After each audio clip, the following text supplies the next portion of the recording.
Hello, Assalamu alaikum, and welcome to all of you in this second recorded lecture for the week number 9. In this recorded lecture, we will continue discussing the formation testing. And we have seen that formation testing is very important, and because of formation testing, various objectives are fulfilled. And we have seen that through formation testing, first we collect the representative sample of the formation fluids, and basically we collect the reservoir fluids and provide this reservoir fluid to PVT lab, where the important properties of the fluids are measured. And the properties, we know that formation volume factor, solution gas oil ratio, phase diagram, and other related things. So the first objective of the formation testing is to collect the reservoir fluids. Other than that, formation pressure is measured, and we know that reservoir pressure is very important to know, because higher the pressure, higher flow rate is possible from the given formation. In simple words, higher the reservoir pressure, higher the reserves you will have from a given formation. So through formation testing, reservoir pressure is measured, which ultimately links to the production rate and reserves. Other than that, we also basically measure about the formation permeability.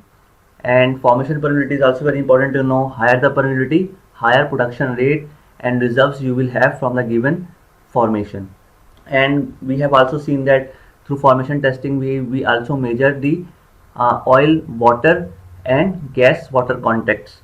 So if we do not have any information available from the other logs, for example, residuity log is not available, or we cannot use that log to clearly identify the gas, oil and water zone, we can use the pressure data to basically measure the zones of gas, oil and water through the pressure data. And we will see that this in coming slide. And we have seen that during the formation testing there are two phases. The one phase is called the flowing phase, and the other phase is called the shut-in phase. During the flowing phase, reservoir production is taken in the tool, and when the production is taken in the tool, the flowing pressure is measured. And after the flowing phase, the tool is shut and allow the pressure to build to the formation pressure. So during the shut-in phase, pressure is increasing. This is called a shut-in pressure, and shut-in pressure basically increase and will become equal to your reservoir pressure. So when basically your shut-in pressure is not changing and has become equal to reservoir pressure, basically your testing of that particular zone is complete, and you basically remove or unset the packers and move to other locations, or come out of the wellbore. So you measure flowing pressure and shut-in pressure, and the maximum limit of the shut-in pressure is reservoir pressure. And the difference between this reservoir pressure and the flowing pressure is called a drawdown. And this delta P drawdown, which is the difference between reservoir pressure and PWF, helps to calculate the reservoir permeability, as we will see in the next slide. So basically, if the delta P is very low, as you can see in the flowing phase and in the shut-in phase, you do not have much difference. The delta P pressure drawdown is very small, that indicate that you have the high permeability. And if this delta P is greater, that will indicate that you have low reservoir permeability. So higher the permeability, you will have good production in a low pressure drawdown. When you have low permeability, which means that if you want to take production from the formation, you will have great pressure losses, and it means that delta P drawdown is high. So high drawdown means that reservoir permeability is low. Similarly, if the formation do not have any permeability, as you can see, when the formation has zero permeability, which is a tight formation, which indicate that you will not have any production from this formation. So delta P is basically, there is no use of measuring delta P, and there will not be any delta P because formation does not produce. So because of this measurement of delta P, you can calculate about the permeability of the formation. So you required production, you require delta P, you can measure this permeability.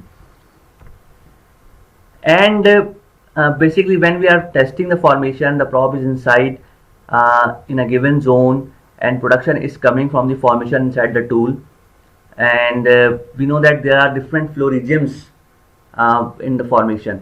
So the earlier flow that is coming from the formation in the tool is spherical flow, and this is basically the early time flow regime of your fluid.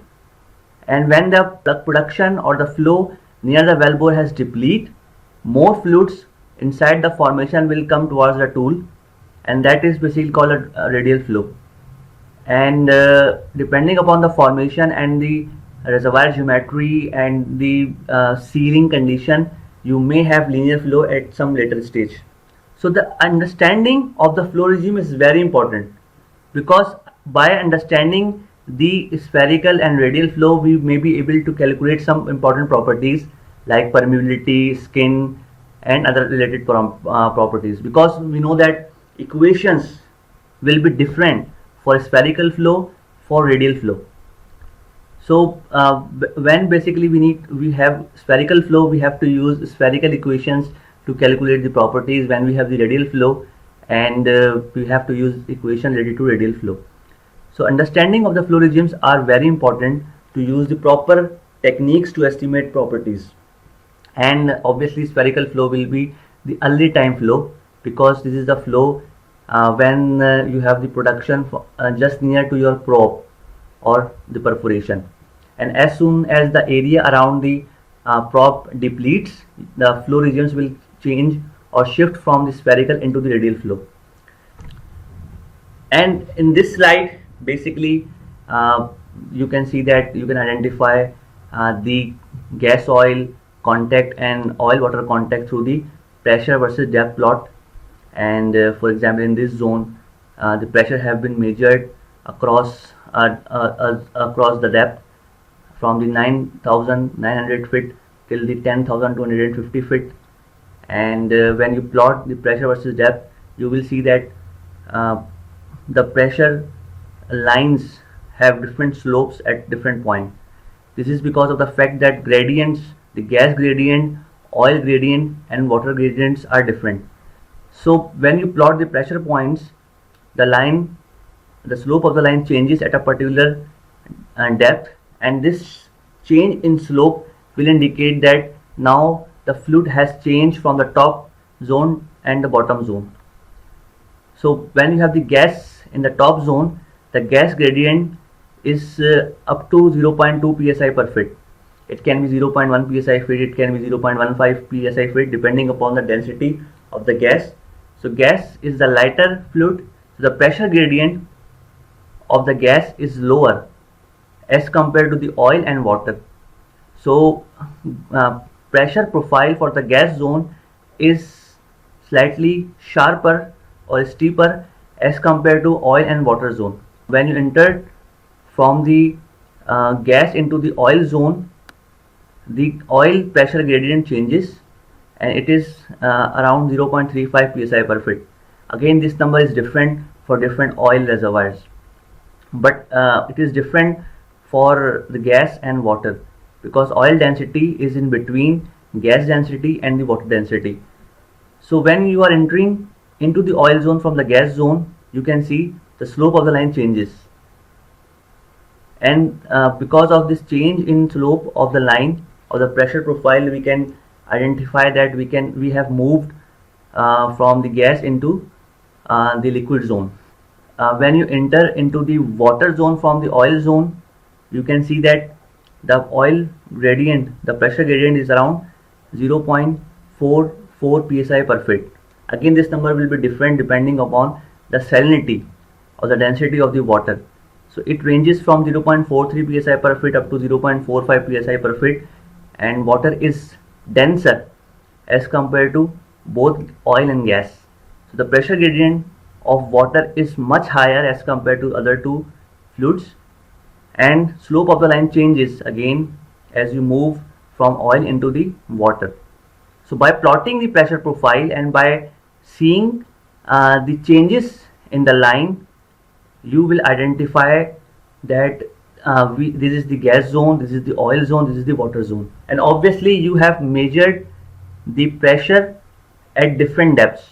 As you can see, you have measured the pressure at 9950, you have measured the pressure at around 9970, and basically you have some points, and these points have been measured through the formation testing, and the procedure is same. You have set the packers, you have the two phases, one is called the flowing phase, other is called the shut-in phase, and at each depth you have done the two phases, and basically you have shut in your tool after producing from the formation, and shut-in pressure has increased till the reservoir pressure, and by basically the final limit of the shut-in pressure is reservoir pressure. So you have measured the reservoir pressure through the shut-in phase at each depth.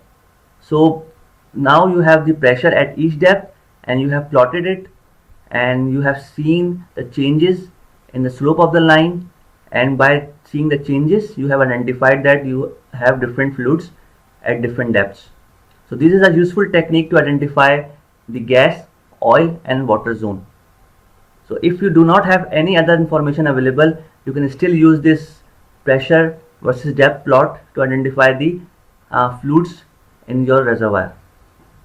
So as you can see that we can still identify the fluid contact position from the pressure data, even if not obvious on the logs.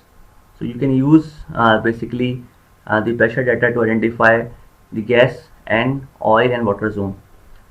We know that through the resistivity log it is difficult to identify between gas and oil. We know that the difference between the resistivity log of the gas and oil zones are not obvious. Both have the higher resistivities. We have to take use of the density neutron cross plot to identify whether you have the gas zone or the oil zone. Similarly, you cannot identify or differentiate between oil and water zone through the density neutron cross plot. You have to take use of the resistivity log to differentiate between oil and water. So basically we can use resistivity log and density neutron cross plot to differentiate between gas and oil and water, and we can also identify the gas, oil and water zone through the pressure data. So obviously this is a useful technique to identify the fluid contacts. For example, in this case you can see that pressure gradients have been measured in different wells, and for example for well number 4, this green line basically indicating the pressure points that have been measured at different depth of this well. This, for example, black points are indicating the pressure points you have measured in well number 2, and this red points are indicating the pressure points in well number 3, and these are the pressure points, the blue points indicating the pressure points in well number 1. So by giving this pressure data, you have been asked to identify the fluid contacts in this given formation. So if all the formations are hydraulically in communication, then we can compare pressure data from different wells to identify the fluid contacts. This assumes no production from the field has taken place, which might upset the pressure profile and gradients. We know that because of the production from the field, the pressure profile changes as reservoir pressure decreases with production, and this is the data assuming that no production from the field has taken place. And generally basically we drill some wells and install surface facilities and start production from few wells simultaneously. So these are the initial wells profile, and we have been asked to identify the fluid contacts. For example, in well number 1 we only see this blue line, which indicating that well number 1 is only passing through one fluid, which means well number 1 is seeing only one fluid. Well number 3 is seeing two fluids. As you can see, you have the change in the line. Similarly, well number 4 is also seeing two fluids, as this pressure lines are different. The slope of the line for this upper points and the slope of the line for these lower points are different. Similarly, well number 2 is only seeing one fluid. As you can see, one line is possible from this pressure points. So now you have the information that well number 1 and 2 are only seeing one fluids, well number 3 and 4 are seeing two fluids. So by knowing the pressure gradient and by knowing the pressure profile, the geological cross section to explain the pressure response is possible, as can be seen over here. So well number 1 is only seeing one fluid. Likely possibility is that the hydrocarbons are present at the top of the dip formation, and well number 1 is basically is only seeing this one fluid because no water is present underneath this oil. So after drilling this oil zone, the well number 1 has bypassed this reservoir and is not seeing any water zone. But well number 3 is seeing both oil and water, which means that you have a contact at some depth, and because of this contact you can identify that this water is present just below your oil. As you can see, you have the different pressure profile line just below this oil profile line. So we have the obvious contact of oil and water. Similarly, well number 2 is only seeing one fluid, and the one fluid is the water. As you can see that the slope of this line, of this black points line, is similar to the line that is connecting the lower points of well number 3. So well number 2 is only seeing the water because the slope of the line is similar to as the line that is in the water zone in well number 3. So well number 2 is only seeing the water, as there is no hydrocarbon present at the top of the well number 2. So likely possibility is that there is no oil zone above this well number 2 because it is only seeing this water zone. Well number 4 is seeing both oil and water. Similarly, we can draw that well number 4 basically seeing oil at some higher depth and water at some lower depth, which means that there is a difference between oil and water zone, and basically by plotting basically the lines and measuring the change where we have the change in the slope of the line, we can basically guess this is the oil water contact, which is much lower as compared to well number 3. So by this pressure profile we can see that the oil depth in well number 4 is much higher, or the oil water contact is lower as compared to well number 3, because in well number 3 we have obvious change in just after your oil zone, but in well number 4 the change occurs at some lower depth. So by measuring these pressures we can draw the pressure profiles, and from the pressure profiles we can basically estimate the depth where we have the change in the fluid. And obviously when we have the change in the fluids we have the change in the slope. So by basically seeing the slope changes we can estimate that this is a zone where we have the fluid change. Through this pressure profiles we can also identify the zone of tight formation or the bypassed zones, and basically this is the original pressure distribution in a given reservoir. And as you can see that we have the gas oil and oil water contact at some depth, and as you can see the slope in the gas zone is different as compared to the slope of the pressure profile in the oil zone, and the water has the highest pressure gradient, so the slope is different in water zone as compared to other two zones. And we know that when we start take production from the reservoir, the pressure of the reservoir decreases, and because of the decrease in reservoir pressure the pressure distribution will move to the left side, which means that at a given depth we will have lower pressure at different times. So this is the latest pressure distribution, and as you can see that there are some zone basically whose pressure is still higher. These are the zones basically which shows that these zones have not produced. These are basically the low permeable zones which hasn't produced, so the pressure of that zones have not decreased. And as you can see, you do not have the continuous pressure distribution after some time. That is showing that you have the permeability barriers, which is basically hindering the production of your reservoir fluids. So those zones which are not producing as they should, their pressure will be higher as compared to the other zone. So the high permeable zone will produce rapidly, so that their pressure will decrease rapidly. So the zones which are not producing at all, or the zones which are producing less as compared to the high permeable zones, their pressure will be higher as compared to the zones which are producing at higher rates because they have high permeability. So because of this pressure distribution at different times, we can guess about the bypass oil, which is the zone which is not producing. We can identify about the zones which have lower permeabilities as compared to the other zones. The method of formation testing is reliable in the high permeable formation, but in low permeable formation the pressure measurements are not reliable, and this is because of the fact called the pressure supercharging effect. And because of this pressure supercharging effect, the pressure measured in the low permeable formation is higher as compared to its true value, and it depends upon the pressure drawdown, which is the pressure of the mud minus the pressure in the formation.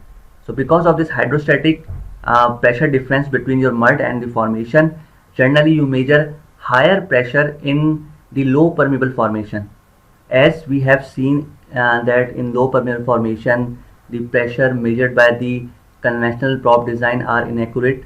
So in such condition we can use the Packer module, and basically in Packer module several feet of the reservoir is tested at once. So this is a very useful technique. Large production is possible, and basically since large production is possible, we can easily measure the formation pressure and the permeability of the reservoir. And basically Packer and Packer probe combinations, dual Packer can be run on its own, but it is usually combined with a probe module. A pump out module is always required with the Packer and is used to return fluid back to the wellbore. So as you can see, basically this is a dual Packer tool, and you can use this to measure the formation permeability and formation pressure, and it is very useful in low permeable formation. But you can also use this dual Packer with the probe. So in the zones of high permeability you can use the probe to measure the formation pressure and permeability and take the reservoir sample, but you can use this dual Packer module at any zone, for example in low permeable zone, to collect formation fluids and to measure the formation pressure. So that's how basically you use formation testing. You use conventional probe technique or dual Packer technique, or the probe and dual Packer technique together to measure the formation pressure, permeability and collect the formation fluids. MDT multi-probe tools, basically generally you have different probes at different location of a given tool, and this is done to measure the vertical and horizontal permeability over longer distance. So this is called multi-probe tool, and the objective is to basically check the continuity of the formation, whether the formation is continuous or not. For example, in this case, as you can see, you have one probe that is basically the sink probe, and through this sink probe you are collecting the formation fluid, and there are the two probes which are called the observation probes, and you are taking production from this probe only, and you are measuring the pressure change in through this observation probes. So if because of the production through this sink probe, if pressure is changing a lot in this observation probes, that indicate that this formation is continuous, and the formation has a very good vertical and horizontal permeability.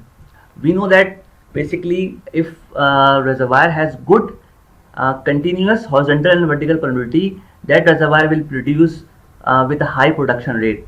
And if the reservoir does not have any vertical and horizontal permeabilities, this reservoir will not be classified as a reservoir, because large production and long productions will not be possible from the reservoir which does not have any horizontal and vertical permeability.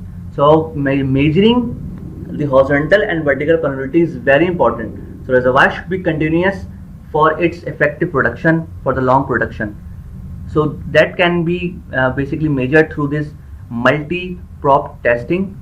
We have the one prop through which we are producing. There are two other observation props which are not producing but only measuring the changes in the pressure in its surrounding. So this probe is basically measuring the pressure change in its surrounding. So if the production from this sink probe changes the pressure profile around this probes, this will indicate that this reservoir is continuous and has very good horizontal and vertical permeability. So basically you have this vertical observation probe as can be seen by this green line. You have this horizontal observation probes, and you have the main sink probe, that is flowing probe. So obviously because of the production in the flowing probe, you have the pressure drawdown as seen over here. We have seen that there are two phases. One is called the flowing phase, other is called the shut-in phase. So you will have a pressure drawdown in the flowing probe, which is the sink probe.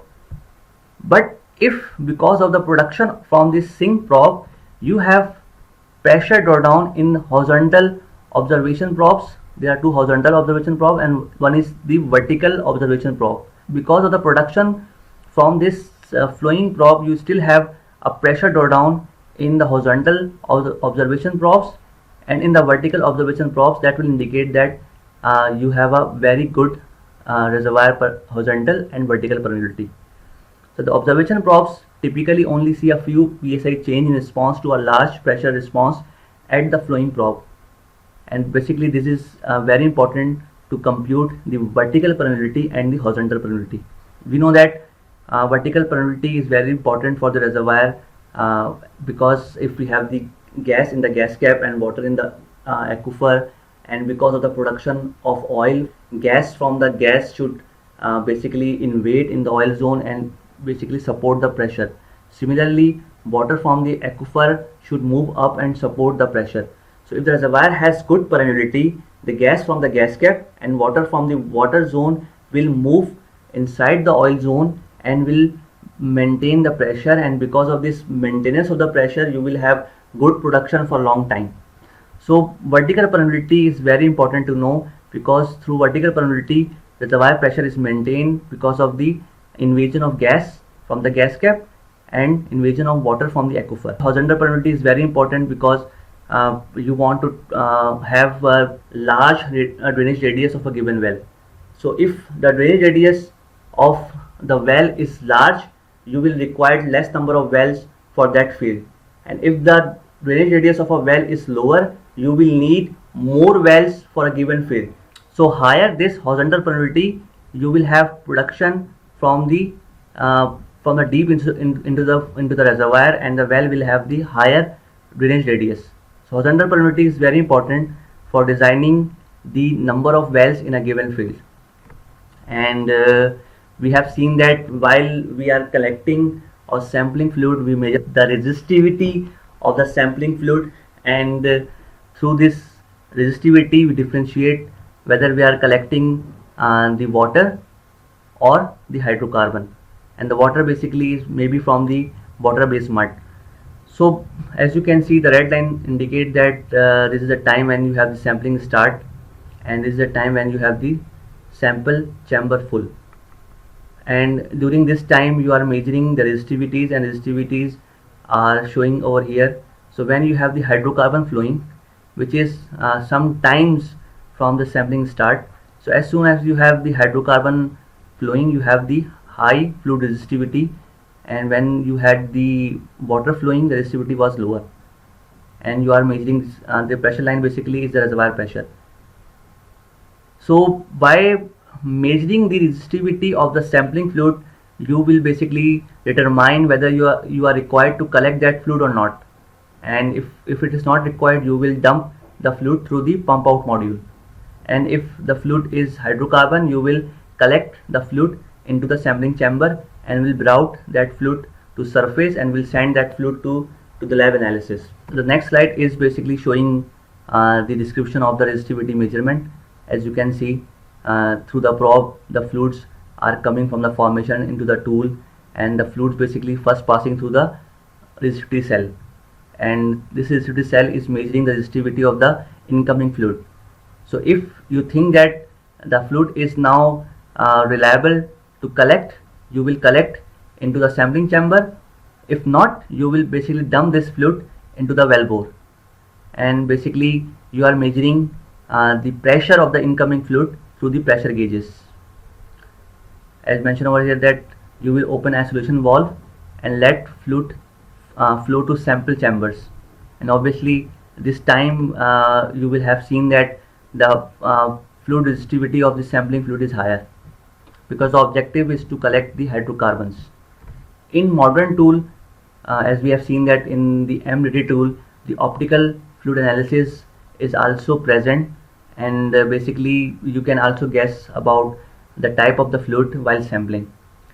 So the formation tester modules combined with the pump out module provides the capability to identify and monitor oil, water and free gas identification, dew formation, downhole composition, mud filtrate fraction, downhole GOR, downhole pH, downhole fluid density. So in downhole fluid analysis, the light is incident on the flowing fluid, and because of the reflection and refraction, the type of the fluid and its composition is guessed. For example, in this case, the light is incident on the fluid, and if all the light is reflected, that means that the flowing fluid is gas. If some of the light is reflected, some of the light is refracted, you will guess that you have the oil flow, and because of this oil and the gas in the oil, you have some reflection and refraction. And when you have the water, all of the light will be refracted. So as can be seen over here, that when you have the total reflection of the incident light, you have the gas that is coming in the tool, and basically if you have the mostly refraction, which means that the fluid is liquid. So that's how basically you differentiate between gas and liquid in the sampling tool. When you have collected your fluid, you really want to maintain its pressure till the sample comes to surface, and basically till the sample is sent to the lab for the fluid analysis. You do not want to change its phase behavior. We know that because of the change in pressure, the gas, if present in the oil, will come out from the solution, and when the gas comes out of the solution, the properties of the fluid will change. So you do not want to lose any pressure, you do not want your gas to come out from the oil, from the solution, and you want to maintain the pressure till the fluids are transferred to the lab. And because of this, nitrogen is generally used to maintain pressure on the samples downhole. We have seen that measuring the accurate bubble point and dew point is very important. So for measuring the accurate fluid properties, you do not want to lose any pressure. As mentioned over here, that minimize asphaltene precipitation samples are representative when the gases are kept in the solution. So because of these reasons, you do not want to lose any pressure of the sampling fluid, and basically you maintain the pressure through nitrogen. The focused probe technology, as can be seen over here, that in focused probe technology, the uncontaminated fluid is taken inside the tool through the inner probe, and the contaminated fluid, basically the mud, is taken from the outer probe. And through this technique, the efficiency of the sampling is enhanced, and basically the time of collecting the uncontaminated fluid is reduced, because basically the outer probes are sinking or collecting your mud from the formation at higher rates, and when the area is depleted, you start taking production of oil inside through the inner probe, and that's how basically you enhance the efficiency of your sampling of the uncontaminated fluid from a given zone. So different basically techniques are available. As we have seen that we have the multiple probe techniques, and through multiple probe techniques we can measure the vertical and horizontal permeability. This is also an application of the multiple probe technique, which is called the focus probe technique.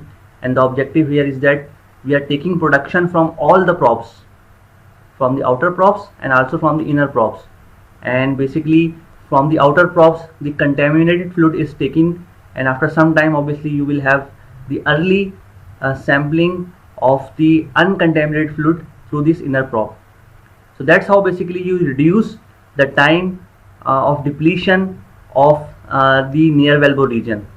So by using the multi-prop technique, we basically enhance the efficiency, we measure the vertical and horizontal permeability, we basically reduce the time of the mud depletion around the tool. Many times obviously we also collect the water.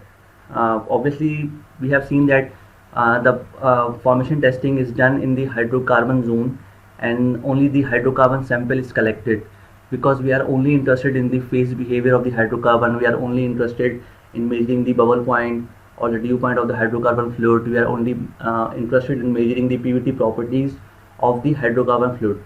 So many times the sampling is done only for the hydrocarbon fluids, but sometimes we also collect the water sample, and these are some reasons of collecting water from the aquifer in the water zone.